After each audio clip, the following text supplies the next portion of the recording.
지난 시간 우리는 가인과 아벨의 제사를 통해서 이 예배를 함께 살펴봤습니다. 여러분, 예배의 핵심, 두 주 동안 이제 살펴봤는데, 이제 예배의 핵심, 즉 가장 중요한 것이 무엇입니까? 무엇을 어떻게 하는가보다 누가 하느냐 하는 것이 중요하다, 그렇게 말씀을 드렸죠. 아무리 정성 가득한 예배를 해도요, 그 예배를 하는 자가 죄인이다 라고 하면은 하나님은 그 예배를 받지 않으십니다. 그러니까 무작정 열심만 낸다고 다 되는 것이 아니라는 것이죠. 하나님은 의인의 예배만을 받으십니다.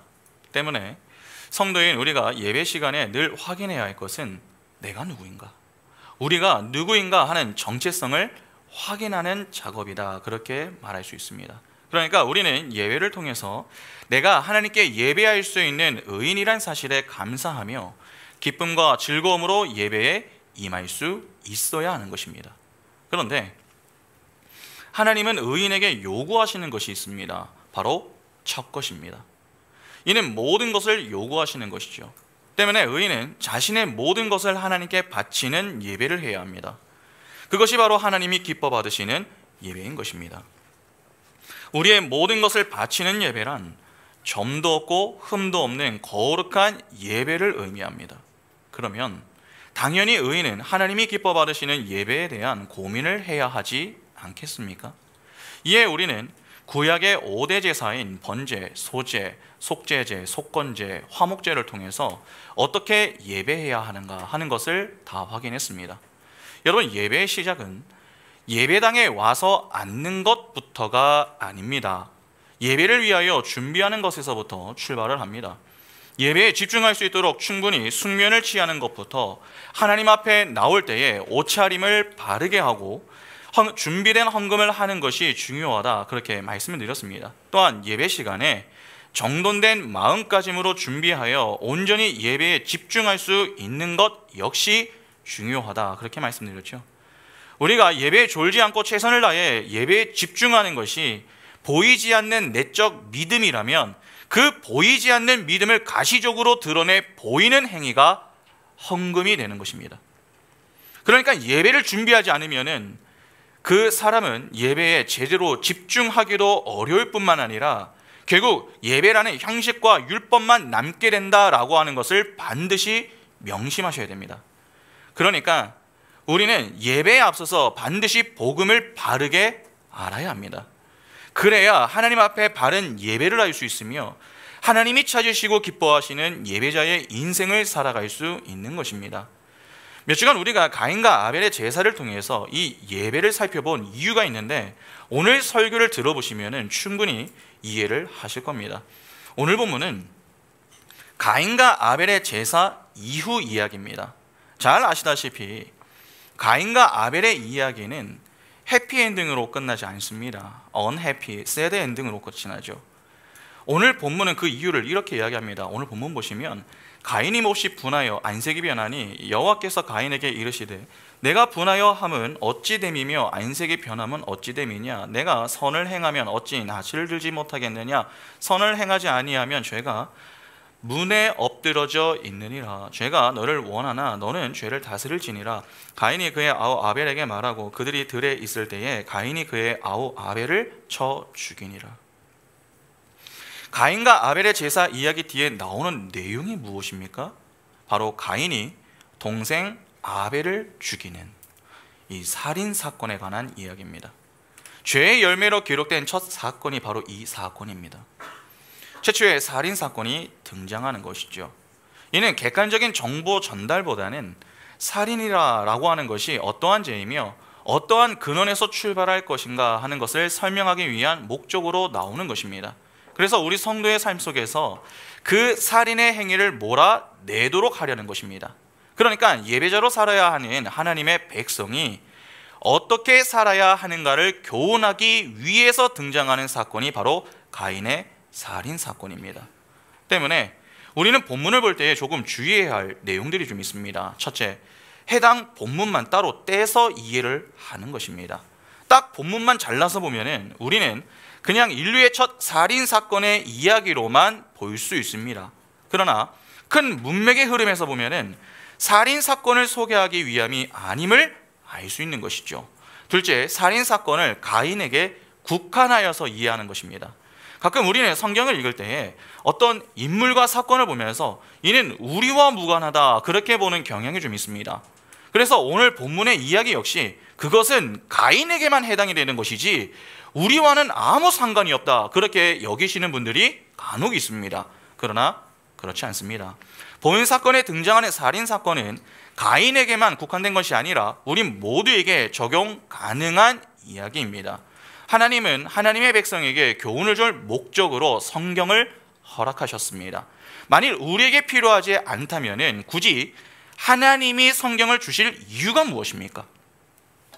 그러나 그 성경에 등장하는 많은 인물과 사건을 담아 우리에게 주신 것은 그 모든 것들을 통해서 예수 그리스도라는 복음을 교훈하기 위하여 주신 것임을 꼭 명심하셔야 됩니다.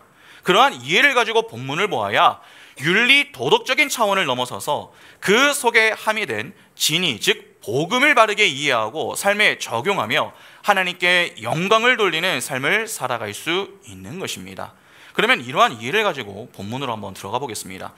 여러분, 성경에서 가장 심각하게 경고하는 범죄가 바로 살인입니다. 이는 하나님이 주신 십계명만 보더라도 그 사실을 확인할 수 있죠. 십계명은 출애굽기와 신명기에 그 내용이 나오는데 출애굽기를 한번 보겠습니다. 출애굽기 20장 2절부터 17절을 보시면 나는 너를 애굽 땅 종 되었던 집에서 인도하여 낸 내 하나님 여호와니라. 너는 나 외에는 다른 신들을 내게 두지 말라. 너를 위하여 새긴 우상을 만들지 말고 또 위로 하늘에 있는 것이나 아래로 땅에 있는 것이나 땅 아래에 물속에 있는 것에 어떤 형상도 만들지 말며 그것들에게 절하지 말며 그것들을 섬기지 말라. 나 내 하나님 여호와는 질투하는 하나님인즉 나를 미워하는 자의 죄를 갚되 아버지로부터 아들에게로 3, 4대까지 이르게 하거니와 나를 사랑하고 내 계명을 지키는 자에게는 1000대까지 은혜를 베푸느니라. 너는 내 하나님 여호와의 이름을 망령되게 부르지 말라. 여호와는 그의 이름을 망령되게 부르는 자를 죄 없다 하지 아니하리라. 안식일을 기억하여 거룩하게 지키라. 엿새 동안은 힘써 내 모든 일을 행할 것이나 일곱째 날은 내 하나님 여호와의 안식일인즉 너나 내 아들이나 내 딸이나 내 남종이나 내 여종이나 내 가축이나 내 문 안에 머무는 객이라도 아무 일도 하지 말라. 이는 엿새 동안에 나 여호와가 하늘과 땅과 바다와 그 가운데 모든 것을 만들고 일곱째 날에 쉬었음이라. 그러므로 나 여호와가 안식일을 복되게 하여 그 날을 거룩하게 하였느니라. 내 부모를 공경하라. 그리하면 내 하나님 여호와가 내게 준 땅에서 내 생명이 길리라. 살인하지 말라. 간음하지 말라. 도둑질하지 말라. 내 이웃에 대하여 거짓 증거하지 말라. 내 이웃의 집을 탐내지 말라. 내 이웃의 아내나 그의 남종이나 그의 여종이나 그의 소나 그의 낙이나 무릇 내 이웃의 소유를 탐내지 말라. 여기 보면 하나님이 이스라엘에게 주신 10가지의 계명이 나옵니다. 이는 두 계명으로 구분이 되죠. 1계명부터 4계명은 대신, 즉 하나님과 우리 사이에 지켜야 하는 계명이고 5계명부터 10계명은 대인, 즉 사람과 사람이 지켜야 할 계명입니다. 그래서 이를 대신윤리, 대인윤리라고 부르기도 합니다. 그런데 대인윤리를 보면은 5계명이 부모를 공경하는 것이고 6계명이 살인하지 말라 하는 것입니다. 5계명은요 적극적인 권고입니다. 반면에 6계명부터는 무엇을 하지 말라 하는 경고입니다. 그 경고에 계명 중 첫 번째로 등장하는 것이 바로 살인입니다. 하나님이 하지 말라는 경고에 살인을 첫 번째로 둔 것은 그만큼 이 문제가 매우 심각하기 때문입니다. 그래서 민수기를 보면은 살인자에 대한 율례는요 이 다른 내용에 비해서 조금 더 무겁게 또 무섭게 기록을 하고 있습니다. 민수기 35장 29절부터 31절 보시면 이는 너희의 대대로 거주하는 곳에서 판결하는 규례라. 사람을 죽인 모든 자 곧 살인한 자는 증인의 말을 따라서 죽일 것이나 한 증인의 증인만 따라서 죽이지 말 것이요 고의로 살인죄를 범한 살인자는 생명의 속전을 받지 말고 반드시 죽일 것이며. 이렇게 성경은 살인에 대해서는 상당히 무섭게 경고를 하고 있습니다. 그런데 주님은 단지 사람을 죽이는 것만이 살인이 아니다 그렇게 말씀하시죠. 마태복음 5장 21절부터 보시면 옛 사람에게 말한 바 살인하지 말라 누구든지 살인하면 심판을 받게 되리라 하였다는 것을 너희가 들었으나 나는 너희에게 이르노니 형제에게 노하는 자마다 심판을 받게 되고 형제를 대하여 나가라 하는 자는 공회에 잡혀가게 되고 미련한 놈이라 하는 자는 지옥불에 들어가게 되리라. 그러므로 예물을 제단에 드리려다가 거기서 내 형제에게 원망들을 만한 일이 있는 것이 생각이 나거든 예물을 제단 앞에 두고 먼저 가서 형제와 화목하고 그 후에 와서 예물을 드리라. 자, 그리고 요한의 말도 한번 보겠습니다. 요한일서 3장 15절에 그 형제를 미워하는 자마다 살인하는 자니 살인하는 자마다 영생이 그 속에 거하지 아니하는 것을 너희가 아는 바라. 여기 보면 형제에게 노하고 라가 즉 바보라고 말하는 것, 욕하는 것, 그리고 업신여기며 미워하는 것이 다 무엇이라고 합니까? 살인이라고 합니다. 그런데 살인하는 자마다 무엇이 없다고 합니까? 영생이 없다고 합니다. 그러니까 살인은 그 벌이 영벌인 것입니다. 영벌을 받은 자들이 가는 곳이 바로 지옥 아닙니까? 그러니까 오해하시면 안 됩니다. 우리가 행위로 형제를 죽이는 것만이 살인이 아닙니다. 마음으로 형제를 미워하는 건 역시 사람을 죽이는 살인이 됩니다.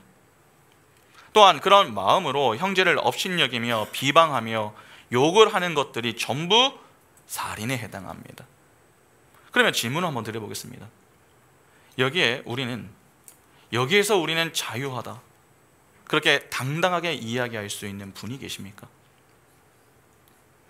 나는 행위로 사람을 죽인 적이 없고 평생 교회를 다니며 예수를 믿었기 때문에 나는 살인자가 아닙니다. 그렇게 말씀하실 수 있는 분들이 계십니까? 죄송하지만 그렇지 않습니다. 없습니다. 우리는 겉으로 드러나는 살인을 행하지 않았을 뿐 마음과 입술로는 수많은 자들을 죽고 죽이는 그러한 일들을 반복하며 살아가고 있습니다. 주일에 예배가 끝나고 문 밖으로 나서는 그 순간부터 남편을 향해, 아내를 향해, 부모와 자녀를 향해, 또 동생과 형, 누나, 오빠, 언니, 친구들을 향해서 불만과 불평을 쏟아내며 화를 내고 지적하며 왜 그렇게 사는지 모르겠다, 정말 싫다, 그렇게 분노로 상대를 밟으려고 하는 그 모습이 우리 가운데 얼마나 많이 있습니까? 그러니까 우리 중 그 누구도 이 문제에서 자유할 수가 없는 것입니다. 그래서 우리 모두가 다 살인자에 해당합니다. 그래서 가인만 살인자가 아니다, 그렇게 말씀을 드리는 것입니다. 살인자 가인의 라인에 함께 서 있던 자들이 바로 우리였던 것입니다. 하나님의 은혜를 떠나 자기 자신만을 위해 사는 자들은 모두 살인자의 삶을 살 수밖에 없음을 이 가인이 대표가 되어서 지금 보여주고 있는 것입니다. 그러면 우리는 여기서 이런 궁금함이 좀 생기죠. 왜 살인의 문제가 발생하는 것인가 하는 것입니다. 하나님의 은혜를 떠난 죄인들은 어떻게든 자기 스스로를 보호해야 합니다. 때문에 나를 보호하기 위해서 남을 밟는 것이 그들의 삶의 원리가 된 것입니다. 그 속에서 발생하는 것이 살인입니다. 그러니까 살인은 하나님과의 관계의 깨어짐에서 발생하는 문제인 것입니다. 한번 생각해 보시기 바랍니다. 하나님과의 관계가 깨지기 이전에 여러분, 인간이 걱정할 것이 있었습니까? 하나도 없었습니다.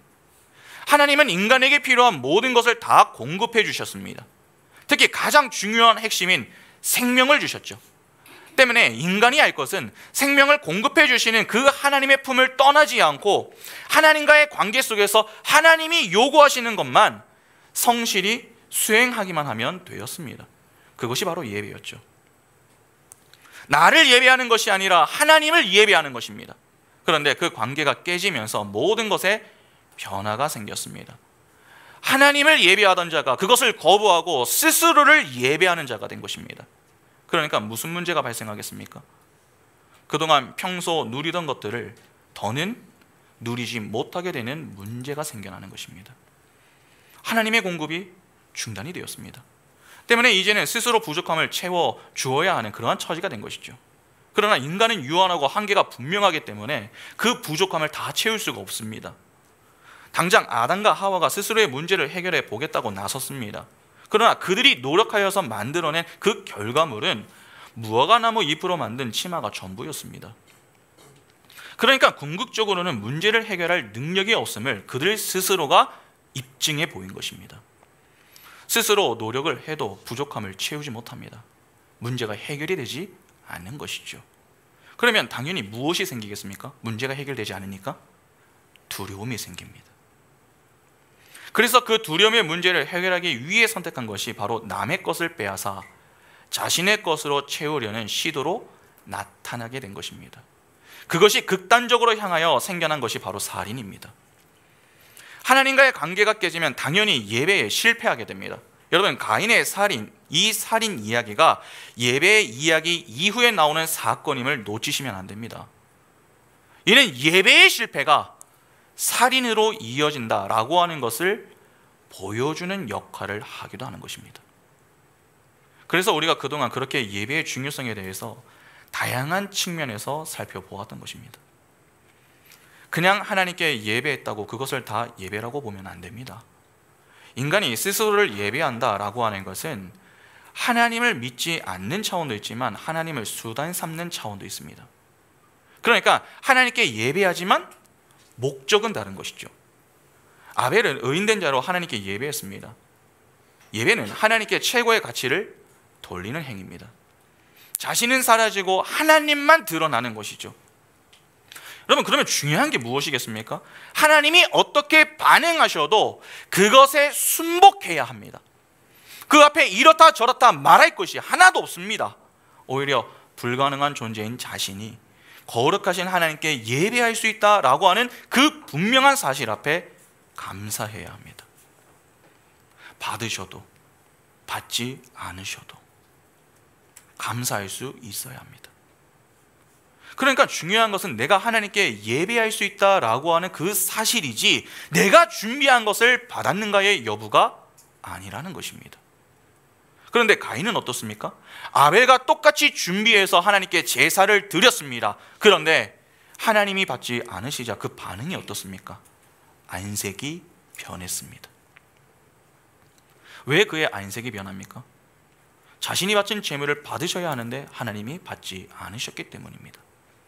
그러니까 이미 그는 순수한 마음으로 하나님께 예배했던 것이 아닙니다. 기대를 가지고 하나님께 예배했던 것이죠. 어떤 기대입니까? 내가 바친 것을 반드시 받으셔야 한다 하는 기대였죠. 그러면 가인의 기대는 여러분 누구를 위한 것입니까? 결국 자기를 위한 것입니다. 그러니까 가인은 자기 만족을 위해 예배를 하였던 것입니다. 이는 자기를 위해 하나님을 수단 삼아 예배하는 모습 아닙니까? 오늘날 이렇게 예배하는 자들이 얼마나 많은 줄 모릅니다. 지성이면 감천이다. 그래서 예배를 열심히 합니다. 그리고 기대하죠. 하나님이 내 정성을 기쁘게 받아주실 것이다. 내가 이 정도 했으니 내 때에 또는 내 자녀들의 때에 복을 주실 것이다. 그러한 기대를 자꾸 갖는 것입니다. 그러나 착각하시면 안 됩니다. 예배는 우리의 기대를 이루기 위해서 하는 것이 아닙니다. 그것은 거룩한 것을 수단 삼아 나의 두려움을 없애보려고 하는 죄인의 모습인 것입니다. 하나님은 수단이 아닙니다. 목적입니다. 예배는 하나님의 영광을 위해서 하는 것입니다. 내 것을 받고 안 받고보다 그분의 영광이 드러나는 것, 그것이 더 중요합니다. 설령 내 것을 받지 않으셨을지라도 그 거룩하신 하나님 앞에 내가 설 수 있다고 하는 그 사실 앞에 우리는 감격과 감동을 받을 수 있어야 합니다. 또한 만일에 내 것을 받지 않으셨다면 그 이유와 원인을 돌아보고 하나님이 기뻐하시는 예배를 하기 위해서 회개와 다시 준비하는 겸손한 자세가 필요합니다. 왜냐하면 하나님은 의인의 예배를 받으시기 때문에 그렇습니다. 기뻐 받으십니다. 그러나 그럼에도 불구하고 받지 않으셨다면 그것은 미워서가 아니라 어떤 교훈을 줄 목적이 있기 때문 아니겠습니까? 때문에 우리는 내 기대가 깨진 것에 실망할 것이 아니라 그 속에 하나님이 주시는 교훈이 무엇인가 하는 것에 관심을 가지고 겸손히 하나님의 뜻을 구하는 자리로 향할 수 있어야 합니다. 그러면 오히려 그 사건 때문에 자신의 신앙이 한층 더 성장하고 성숙해지게 되는 것이죠. 그러나 의인이 아닌 자는 절대로 그렇게 할 수 없습니다. 죄로 타락한 죄인은 자기애로 가득합니다. 자기를 사랑하는 것. 자기에게는 문제가 없다 그렇게 여깁니다. 그러니까 남이 문제인 것이지 내가 문제라고 여기지는 않는 것입니다. 그래서 늘 남 탓만 합니다. 죄인은 함께 잘하려고 하는 마음이 없습니다. 남의 것을 빼앗아 자신의 부족을 채워 혼자 잘하려고 합니다. 그것이 잘 되지 않을 경우에 결국 살인이 일어나게 되는 것이죠. 그런데 그러한 살인자들의 삶에 나타나는 대표적인 징후들이 좀 있습니다. 크게 두 가지를 보겠습니다. 첫째, 시기와 질투입니다. 여러분, 가인이 아벨을 왜 죽였습니까? 시기와 질투 때문입니다. 시기와 질투는 살인의 원인이 됩니다. 시기와 질투 때문에 실제 살인을 하려고 했었던 시도들이 일어나고 또 일어났던 사건들이 얼마나 많습니까? 요셉의 형들을 한번 생각해 보시기 바랍니다. 요셉의 형들이 요셉을 죽이려고 했습니다. 왜 형들이 동생 요셉을 죽이려고 합니까? 그를 시기했기 때문입니다. 야곱이 요셉을 상당히 편애했던 것을 잘 아시죠? 창세기 37장 2절부터 보시면 야곱의 족보는 이러하니라. 요셉이 17세의 소년으로서 그의 형들과 함께 양을 칠 때에 그의 아버지의 아내들 비라와 실바와 아들들과 더불어 함께 있었더니 그가 그들의 잘못을 아버지에게 말하더라. 요셉은 노년에 얻은 아들이므로 이스라엘의 여러 아들들보다 그를 더 사랑함으로 그를 위하여 채색옷을 지었더니 그의 형들이 아버지가 형들보다 그를 더 사랑함을 보고 그를 미워하여 그에게 편안하게 말할 수 없었더라. 요셉이 꿈을 꾸고 자기 형들에게 말하며 그들이 그를 더욱 미워하였더라. 요셉이 그들에게 이르되 청하건대 내가 꾼 꿈을 들으시오. 우리가 밭에서 곡식단을 묶더니 내 단은 일어서고 당신들의 단은 내 단을 둘러서서 절하더이다. 그의 형들이 그에게 이르되 내가 참으로 우리의 왕이 되겠느냐 참으로 우리를 다스리게 되겠느냐 하고 그의 꿈과 그의 말로 말미암아 그를 더욱 미워하더니 요셉이 다시 꿈을 꾸고 그의 형들에게 말하여 이르되 내가 또 꿈을 꾼즉 해와 달과 11별이 내게 절하더이다 하니라. 그가 그의 꿈을 아버지와 형들에게 말하며 아버지가 그를 꾸짖고 그에게 이르되 내가 꾼 꿈이 무엇이냐 나와 내 어머니와 내 형들이 참으로 가서 땅에 엎드려 내게 절하겠느냐. 그의 형들은 시기하되 그의 아버지는 그 말을 간직해 두었더라. 요셉은 야곱이 가장 사랑했었던 이 라헬이 낳은 아들이었습니다. 이에 그가 다른 형제들보다 요셉을 더 사랑했죠. 방금 읽은 내용을 보면은 채색옷을 입혔다라고 하는 내용이 나오죠. 여러분, 이는 가문의 우두머리 즉 장자가 입어야 할 옷입니다. 그런데 그 옷을 당시 막내였었던 요셉에게 입혔습니다. 그러니까 형들 편에서는 얼마나 서운함이 크겠습니까? 더욱이 요셉이 꿈을 꾸고서 형들에게 이야기를 나누는데 전부 이 동생을 섬기는 그러한 내용들입니다. 지나친 편애와 동생의 철없는 그러한 모습 등은 형들의 시기와 질투를 불러일으키기 충분한 것입니다.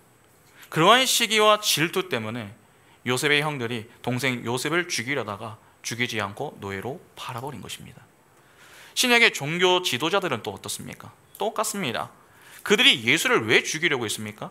시기와 질투 때문입니다.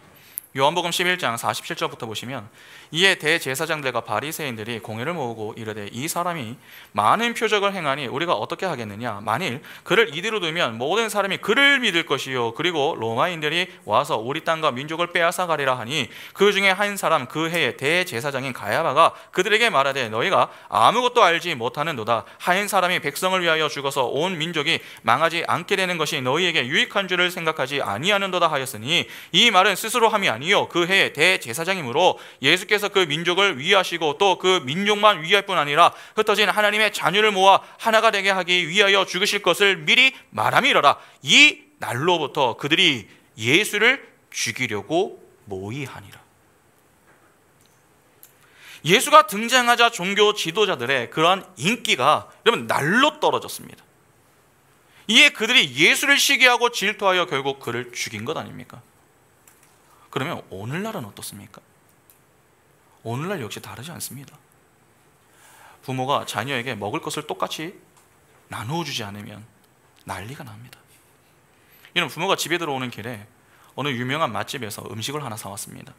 그래서 그 음식을 자녀들에게 맛을 보라고 좀 나눠주는데, 그때 엄마가 똑같이 나눠주는 게 아니라 누나에게 조금 더 얹어서 줬습니다. 음식을. 당장 그릇에 담긴 음식 양 자체가 이제 동생이 봤을 땐 차이가 나는 것이죠. 그러면 동생의 마음이 여러분 어떠하겠습니까? 괜찮아, 누나는 소중하니까, 누나가 더 많이 먹고 힘을 내야지, 나는 살 빼야 되니까 괜찮아, 내가 모르는 엄마의 뜻이 다 있을 거야, 그렇게 좋게 생각하고 넘어가겠습니까? 아닙니다. 왜 누나랑 나를 차별하는 거야?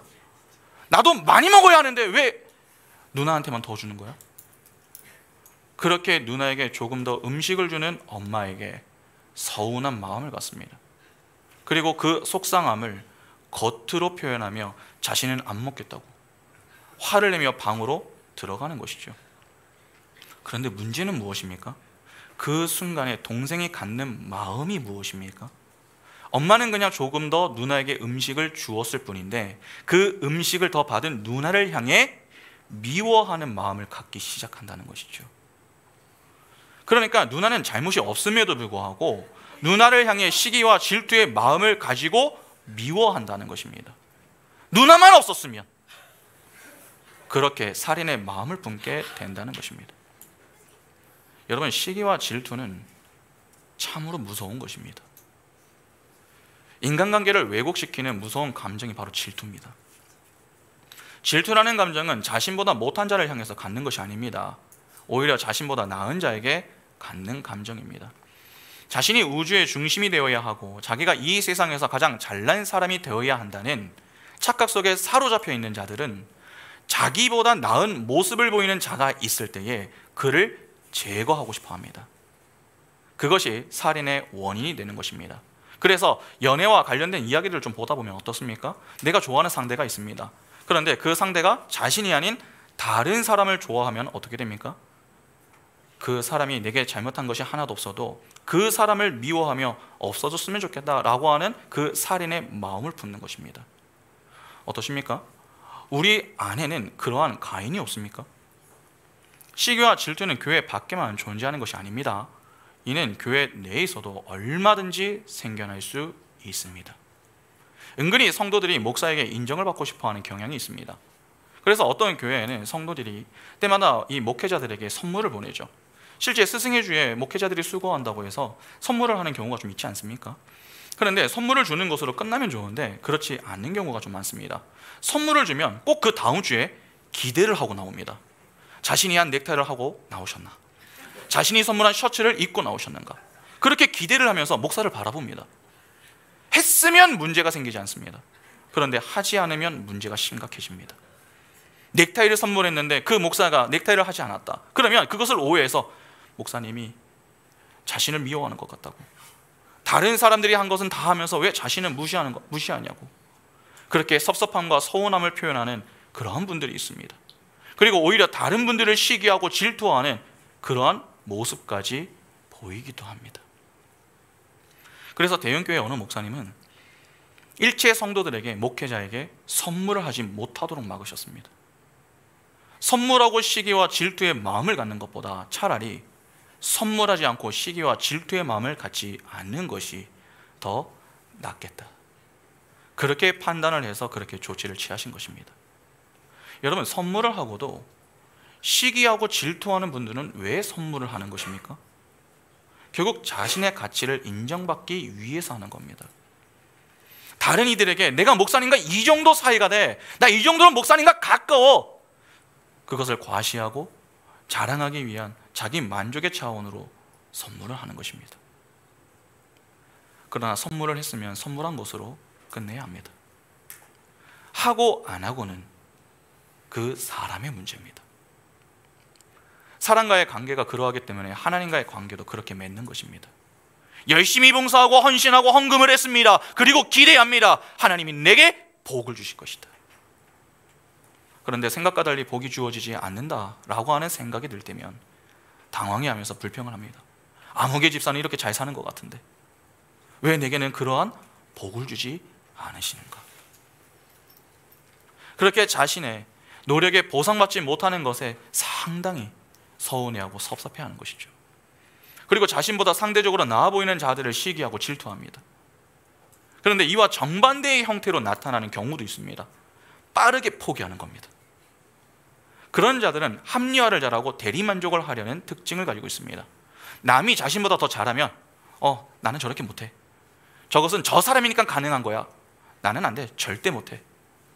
그렇게 빨리 포기하고 남이 하는 것으로 대리만족을 하려고 하는 사람이 있습니다. 그러니까 이 역시 자신이 자극을 받거나 도전을 받으려고 하는 것이 아닙니다.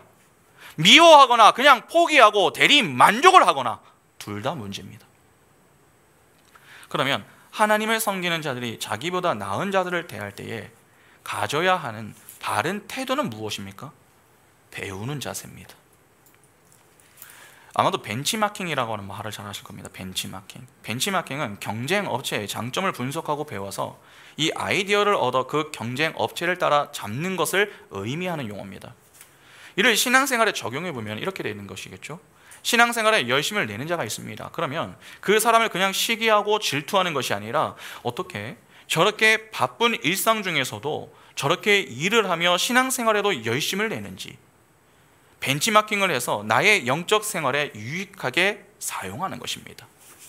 누군가 나보다 인기가 좋고 또 품성이나 성격 그리고 대인관계를 잘 맺는 자들을 보면서 잘 분석하고 배워서 그 사람에게 인기 있는 자가 되는 것입니다.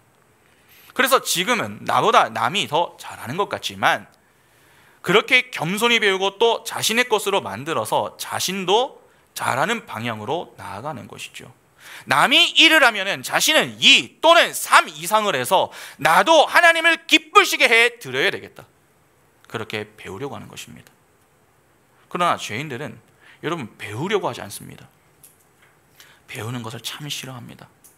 죄인들은 이성적인 판단에 근거한 벤치마킹으로 자신의 영적 유익을 구하는 것, 그런 것에는 관심이 없습니다. 그냥 그 상대방을 말이나 행동으로 몰아붙여서 제거하려고 시도합니다. 그것이 질투의 정체인 것입니다.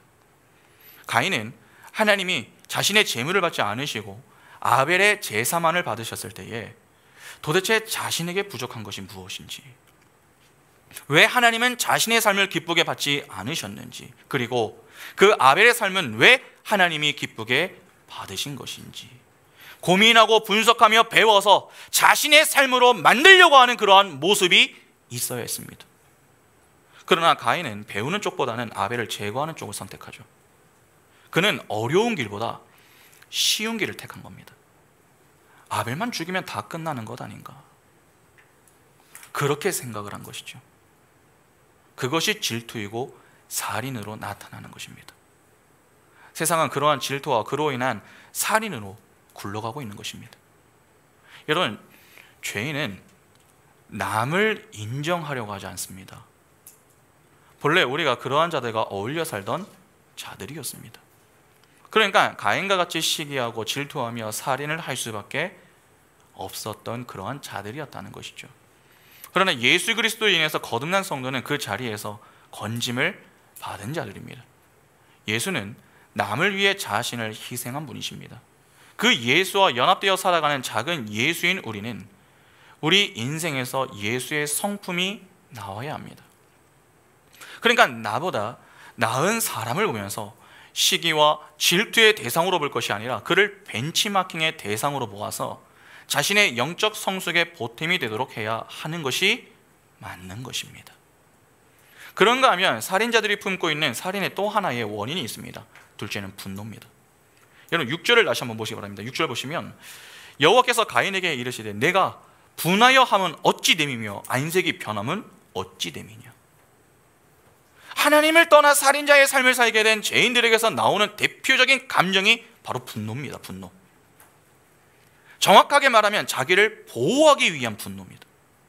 그런데 아마 누군가는 이런 반문을 좀 하실지 모르겠습니다. 목사님, 성경을 보면은 예수님께서도 분노하지 않으셨습니까? 그러니까 죄인만 분노하는 것은 아니지 않느냐는 것입니다. 마가복음 3장 3절부터 5절 보시면 예수께서 손 마른 사람에게 이르시되 한 가운데에서 일어서라 하시고 그들에게 이르시되 안식일에 선을 행하는 것과 악을 행하는 것, 생명을 구하는 것과 죽이는 것 어느 것이 옳으냐 하시니 그들이 잠잠하거늘 그들의 마음이 완악함을 탄식하사 노하심으로 그들을 둘러보시고 그 사람에게 이르시되 내 손을 내밀라 하시니 내밀매 그 손이 회복되었더라. 마가복음 11장 15절부터 17절에 그들이 예루살렘에 들어가니라. 예수께서 성전에 들어가사 성전 안에서 매매하는 자들을 내쫓으시며 돈 바꾸는 자들과 상과 비둘기 파는 자들의 의제를 둘러 엎으시며 아무나 물건을 가지고 성전 안으로 지나다님을 허락하지 아니하시고 이에 가르쳐 이르시되 기록된 바 내 집은 만민이 기도하는 집이라 칭함을 받으리라 하지 아니하였느냐. 너희는 강도의 소굴을 만들었도다 하시매. 예수는 유대인들의 이 외식에 분노하셨습니다. 성전 청결 사건 때에는 노권을 동원하여서 그분의 분노를 표출하시기도 했습니다.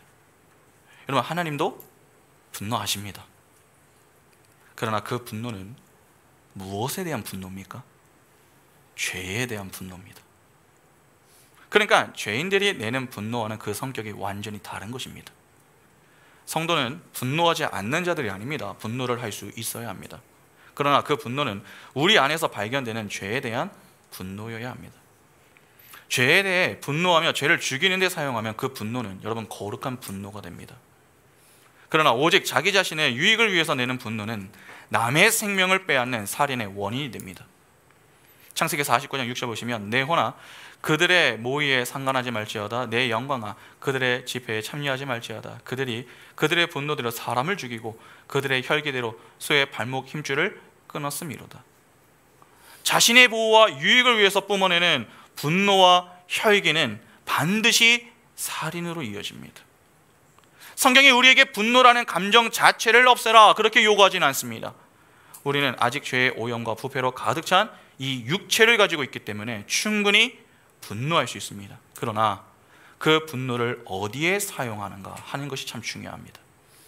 나를 위해 분노를 사용하면 그 분노는 살인의 도구가 되는 것입니다.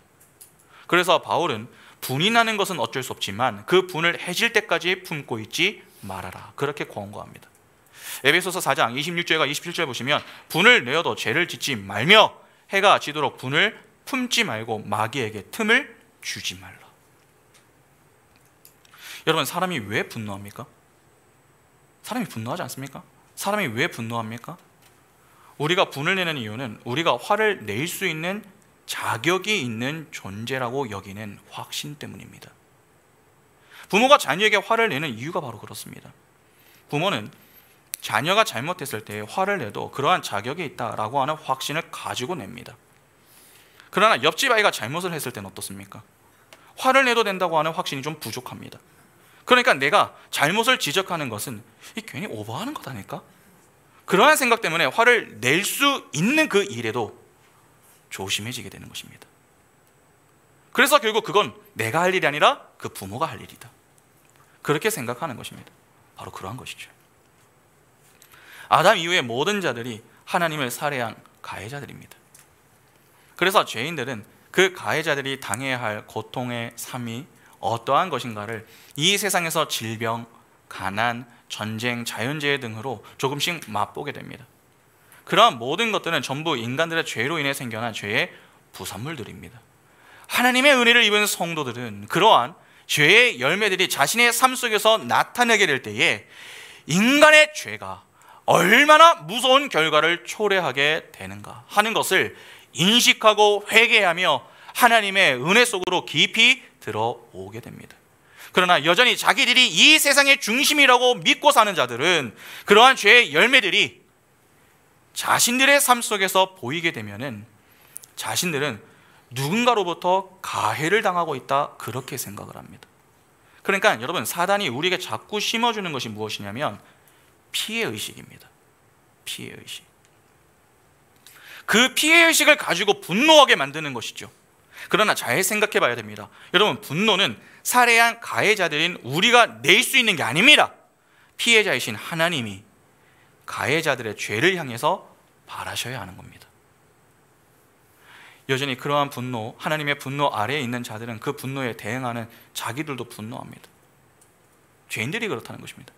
그러나 그렇게 하나님의 분노 속에서 해방된 무리가 생겼습니다. 하나님은 이제 더 이상 그들을 보면서 분노하지 않으십니다. 자기 아들에게 그 모든 분노를 다 쏟아부으시고 이제 더는 그 아들 안에 있는 자들의 죄를 보면서 분노의 눈으로 바라보지 않으시는 것입니다. 그래서 성경을 보면은 우리가 본질상 진노의 자녀였다라고 하는 말을 강조하죠. 에베소서 2장 3절 보시면 전에는 우리도 다 그 가운데서 우리 육체의 욕심을 따라 지내며 육체와 마음에 원하는 것을 하여 다른 이들과 같이 본질상 진노의 자녀였다. 그렇게 얘기합니다. 그렇게 하나님의 분노에서 벗어나게 된 자들이 성도입니다. 교회입니다. 우리입니다.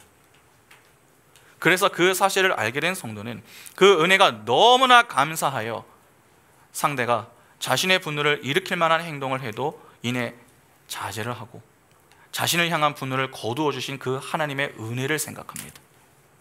만일 하나님이 하나님의 분노를 우리에게 다 쏟아부으신다면 우리 중에 그 누가 지금까지 살아 있을 수 있겠습니까? 이미 그 분노의 불에 의해서 다 타고 없어졌을지도 모르는 일이죠. 그 영원히 없어지지 않는 불이 있는 곳이 바로 지옥 아닙니까? 그런데 우리는 그 분노에서 구출되었습니다. 그래서 자신을 분노케 하는 모든 상황들과 사건들을 자신의 영적 성숙의 수단으로 사용합니다. 더는 살인의 도구로 활용하지 않는 것입니다. 야고보서 1장 19절과 20절에 내 사랑하는 형제들아 너희가 알지니 사람마다 듣기는 속히 하고 말하기는 더디하며 성내기도 더디하라. 사람이 성내는 것이 하나님의 의를 이루지 못함이라. 야고보는 노하는 자마다 하나님의 의를 이루지 못한다고 합니다. 그 말은 자주 분노하는 자는 하나님과의 의로운 관계로 회복되지 못한 증거를 보이는 자다라고 하는 말씀입니다. 그러니까 우리를 분노케 하는 일이 여러분 일어날 때마다 나에게 거두어 가신 하나님의 분노를 생각해야 합니다. 그리고 마음속으로 분노해서는 안 된다는 주님의 말씀을 반복해서 생각하며 살아야 하는 것입니다. 잘 안 됩니다. 그러나 그것이 주님의 말씀입니다. 그 말씀에 믿음으로 순종하며 살아야 하는 자들이 바로 성도인 것입니다. 잠언 16장 12절에 악을 행하는 것은 왕들이 미워할 바니 이는 그 보좌가 공의로 말미암아 굳게 서민이라. 그러니까 여러분 잘 이해하셔야 됩니다.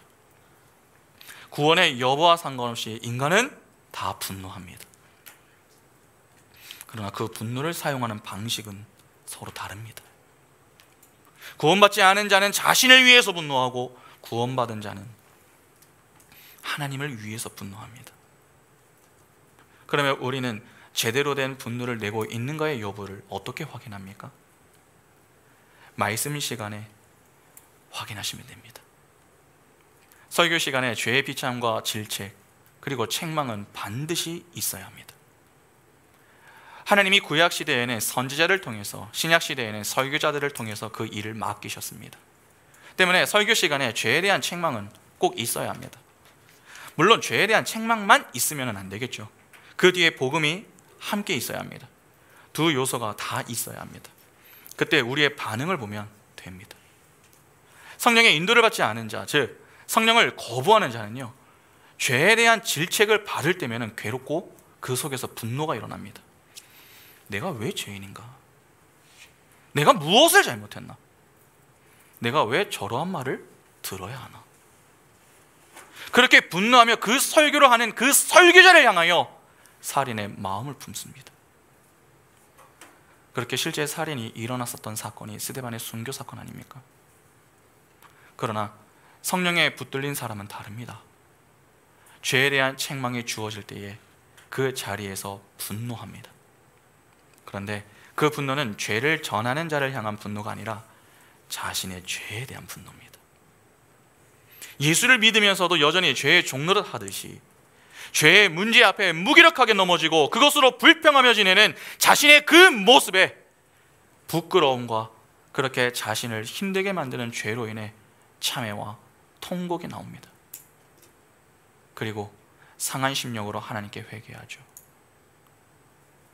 여러분, 회개는 누가 하는 것입니까? 죄가 많은 자가 하는 것이 아닙니다. 하나님의 은혜를 구하는 자가 합니다. 그러니까 죄에 대한 설교를 들을 때마다 죄에 대한 찔림과 분노가 함께 일어나서 하나님의 은혜를 간절히 구하는 자리로 향한다면 그 분노는 거룩한 분노요, 신앙의 성숙과 성장으로 향하게 되는 분노가 되는 것입니다. 그러나 그렇지 않고 죄에 대한 설교를 들을 때마다 억울한 마음과 듣기 싫은 그 마음들로만 가득하다면 사단이 내게 피해의식을 심어주어 마음을 강박하게 만들고 있고, 또 그로 인해 내 마음이 딱딱하게 굳어 있는 상태다, 그렇게 보아야 합니다. 그런 점에서 분노가 없는 것도 문제지만 제대로 된 분노를 내지 못하는 것도 문제라고 볼 수 있습니다. 어떠십니까?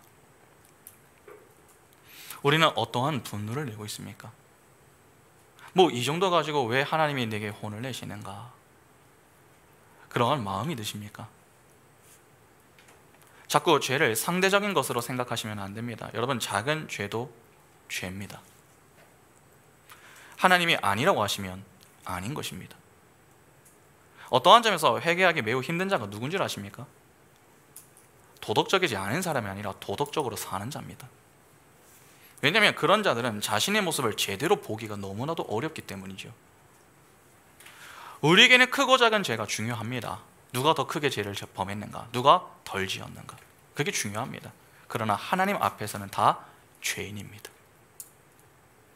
하나님은 네가 얼마나 큰 죄를 지었느냐, 얼마나 작은 죄를 지었느냐, 그러한 것엔 관심이 없습니다. 네가 죄인인 것을 인정하느냐, 그것에 관심이 있습니다. 질투와 시기 그리고 분노는 살인으로 향합니다. 그것이 죄로 타락한 모든 죄인들이 가지고 있는 문제입니다.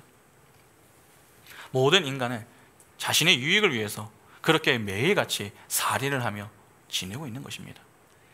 자신의 명예를 위해서, 성공을 위해서, 자존심을 위해서 언제든 부모, 자녀, 형제들을 밀어나다 욕하고 살인하며 나가라 부를 수 있는 자들입니다. 그런데 구원을 받고 하나님의 분노에서 구출되었다는 우리는 어떠합니까? 세상 사람들과 똑같이 그렇게 속으로 욕하고 험담하고 시기하고 질투 그리고 분노를 하고 있다면 우리가 구원받았다고 말할 수 있겠습니까? 우리가 신앙생활을 하면서 진정으로 추구해야 할 것이 무엇입니까? 여전히 시기하고 질투하며 분노함으로 살인하고 있는 나를 죽이고 내 속에 예수가 사시는 것입니다. 다시 말해서 예수를 믿으며 사는 것입니다. 그래서 하나님 안에서 사랑하는 자, 용서하는 자, 온유한 자로 지어져 가야 합니다. 그렇게 하나님이 기뻐하시는 하나님의 백성으로 지어져 가며 하나님께 영광을 돌리며 사는 것이 바로 우리의 인생이어야 하는 것입니다. 여러분, 이는 쉽지 않습니다. 정말 쉽지 않습니다. 자주 넘어지기도 하고 또 실수하기도 합니다. 그러나 그럼에도 불구하고 우리는 우리의 삶 속에서 자꾸 사랑해보고 용서하고 인내하고 품어주는 훈련을 해야 합니다. 그것이 잘 안 될 때에 좌절하지 마시고 주님 앞에 나와 부르짖어야 합니다. 주님, 저 사람, 남편, 아내, 부모, 자녀, 오빠, 형, 누나, 언니, 동생, 친구, 사촌, 직장, 동료 등 그러한 자들만큼은 너무나도 용서가 되지 않습니다. 사랑하고 싶은데 그것이 잘 안 됩니다. 제 힘으로 하지 않고 은혜로 말씀에 믿음으로 순종할 수 있는 믿음과 힘을 저에게 좀 주십시오. 그렇게 하나님께 은혜를 구할 수 있어야 합니다. 그것이 바로 신앙 생활입니다.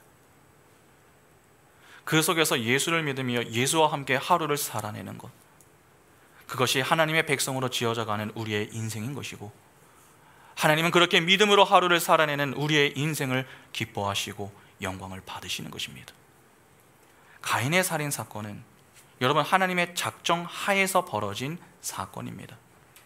그러니까 하나님의 허락하에서 벌어진 일이다 하는 것이죠. 하나님은 죄의 조성자가 아닙니다. 오히려 그 사건을 통해서 무언가 주고자 하는 교훈이 있는 것입니다. 그것이 무엇입니까? 하나님을 떠난 죄인의 실체가 어떠한가? 그것을 보여주는 것입니다.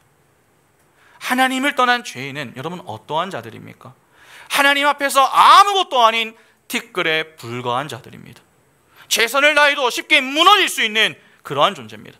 남을 시기하고 질투하며 분노함으로 남의 생명을 빼앗으려고 하는 그러한 존재가 죄인입니다. 그런 자들에게 남는 것은 하나님의 분노와 심판밖에 없습니다. 그런데 그런 자리에서 우리가 건짐을 받았습니다. 하나님이 우리를 의인으로 여겨주시며 생명을 누리는 자들로 만들어주셨습니다. 그러면 이제 우리는 어떻게 살아야 하겠습니까? 우리의 맏형이신 예수 그리스도를 본받아 시기와 질투가 아닌 좋은 모습을 배우고 죄에 대해 분노할 줄 아는 자로 점점 다듬어져 가면서 겸손히 하나님의 은혜와 사랑을 찬미함으로 하나님께만 영광을 돌리는 복된 인생이 되어야 하는 것입니다. 그 복된 인생의 자리로 우리를 초청하기 위하여서 자꾸 말씀과 기도의 자리로 부르셔서 죄에 대해 질책과 책망을 주십니다. 예배에 여러분 사활을 거셔야 됩니다. 아담과 하와에게 하신 원시복음이 그 자녀의 때부터 이루어졌습니다. 가인은 뱀의 후손입니다. 그 후손은 예배를 가볍게 여기고 위선적으로 했습니다. 그리고 예배의 실패로 시기와 질투, 분노로 살인까지 저질렀습니다. 그로 인해 여자의 후손과 원수가 된 것이죠. 하나님의 말씀이 가인과 아벨의 때부터 그대로 성취되어 지금까지 오고 있는 것입니다. 그런데 그 구분의 기준이 되었던 것이 무엇입니까? 예배입니다. 예배가 여인의 후손과 뱀의 후손을 구분짓는 기준의 역할을 한다, 그렇게 말을 해도 결코 틀리지 않습니다. 우리의 전부를 예배에 쏟아내야 합니다. 그만큼 중요한 게 예배입니다. 우리는 진정 예배에 진심이 맞습니까? 사활을 걸며 최선을 다하고 있습니까? 내가 왜 시기하고 질투하며 분노하는가? 혹시 예배에 실패했기 때문은 아닌지 우리 자신을 좀 돌아볼 필요가 있습니다. 내가 자꾸 시기와 질투를 하며 죄에 대한 거룩한 분노가 아니라 살인의 동인이 되는 나를 위한 분노를 하고 있다면 내가 지금 예배를 어떻게 하고 있는가를 점검해 보셔야 합니다. 그러면 금방 답이 나옵니다. 여러분, 예배는 회복해도 되고 안 해도 되는 그러한 문제가 아닙니다. 반드시 회복해야 하는 문제입니다. 그 예배 회복에서부터 다른 것들이 회복되는 것입니다. 자꾸 엉뚱한 자신감을 가지려고 하지 마시기 바랍니다. 그 자신감이 하나님이 아닌 나를 위한 것이 될 때 내가 가지고 있는 그 자신감은 남을 살리는 것이 아니라 남을 해야 하는 살해의 무기가 될 수도 있습니다. 우리 인생에 진짜 회복되어야 될 것 다른 것이 아닙니다. 예배입니다. 오늘 가인의 살인 이야기는 왜 우리에게 예수 그리스도가 필요한지, 복음의 필요성과 중요성을 교훈해 주는 아주 중요한 사건입니다. 매 시간마다 이렇게 하나님의 은혜를 교훈하시는 그 하나님이 우리와 함께하고 계십니다. 믿음의 눈을 열고 그 하나님을 바라보시기 바랍니다. 그리하여 우리를 평강의 자리로, 회복의 자리로, 영광의 자리로 초청하시는 주님의 은혜에 감사하며 주님을 본받고 죄에 대해 거룩한 분노를 낼 줄 아는 실력자들로 주님의 영광을 위해 힘차게 살아가는 우리 모두가 될 수 있기를 간절히 소망합니다. 함께 찬양하겠습니다.